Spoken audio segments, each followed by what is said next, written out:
साथियों, एक बार पुनः स्वागत है आपका हमारे यूट्यूब चैनल पर।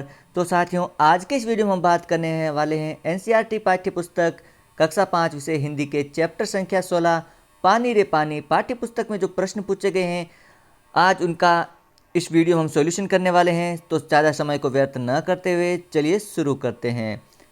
प्रश्न है, तुम्हारे आसपास अपने आसपास के बड़ों से पूछकर पता करो। प्रश्न है, तुम्हारे घर में पानी कहाँ से आता है? आंसर लिखेंगे, हमारे घर में पानी जल बोर्ड के सप्लाई से आता है।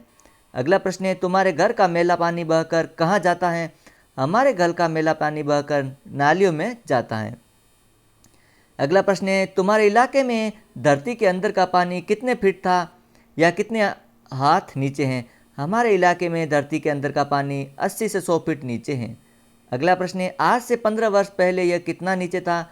आंसर लिखेंगे, आज से 15 वर्ष पहले यह पानी 20 से 30 फीट नीचे था।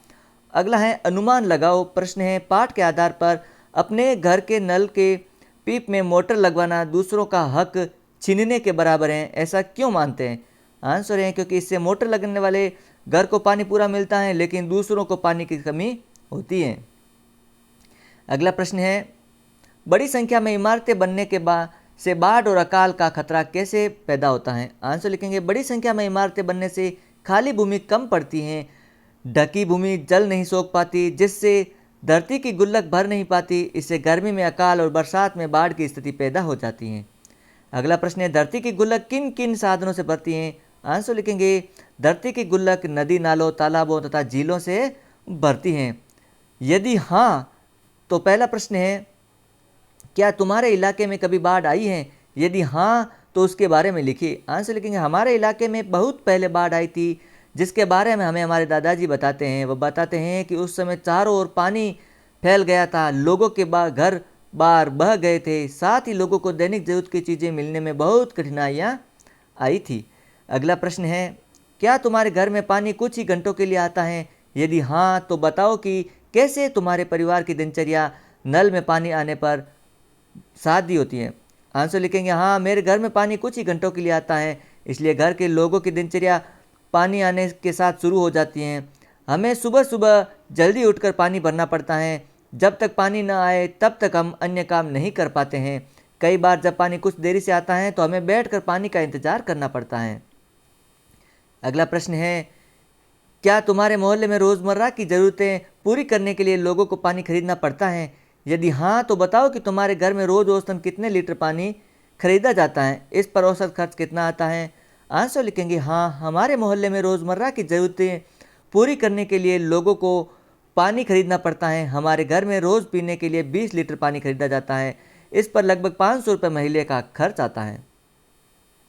संकट क्यों? प्रश्न है, पानी के संकट के किस प्रमुख कारणों की बात की गई है? तो आंसर लिखेंगे, पाठ में पानी के संकट के लिए प्रमुख कारण नदी नालों तथा तालाबों को कूड़े कचरे से भरने की बात की गई है। अगला प्रश्न है, पानी के संकट का एक और मुख्य कारण पानी की फिजूल खर्ची भी है।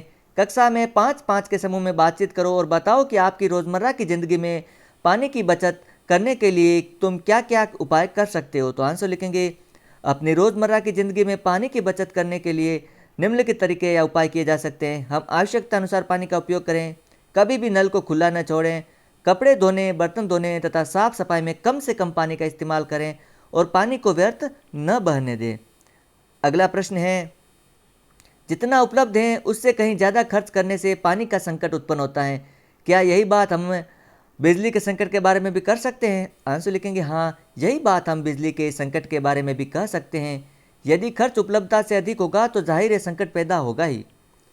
अगला प्रश्न है, पानी का चक्कर भाषा का चक्कर। प्रश्न है, पानी की समस्या या बचत से संबंधित पोस्टर और नारे तैयार करो। यह काम तुम 4-5 के समूह में कर सकते हो। तो आंसर लिखेंगे, पानी की समस्या या बचत के संबंध में नारे इस प्रकार हो सकते हैं, जल बचाओ जीवन बचाओ, जल ही जीवन है, पानी की बूंद बूंद कीमती है, पानी को बेकार न बहाओ, ये है बड़ा अनमोल, इसे बचाओ।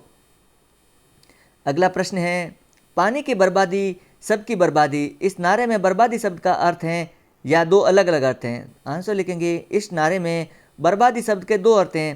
पहला, पानी का बर्बाद होना तथा दूसरा, इसकी कमी से सबको होने वाली परेशानियाँ। अगला प्रश्न है, पानी हमारी ज़िंदगी में महत्वपूर्ण तो है ही, मुहावरों की दुनिया में हम उसकी बात जगह अलग अलग हैं। पानी से संबंधित कुछ मुहावरे इकट्ठा करो और उनका उचित संदर्भ में प्रयोग करो। तो आंसर लिखेंगे जैसे पानी पानी होना, आंसर लिखेंगे शर्मिंदा होना, अपनी गलती के कारण भरी सभा में वह पानी पानी हो गया।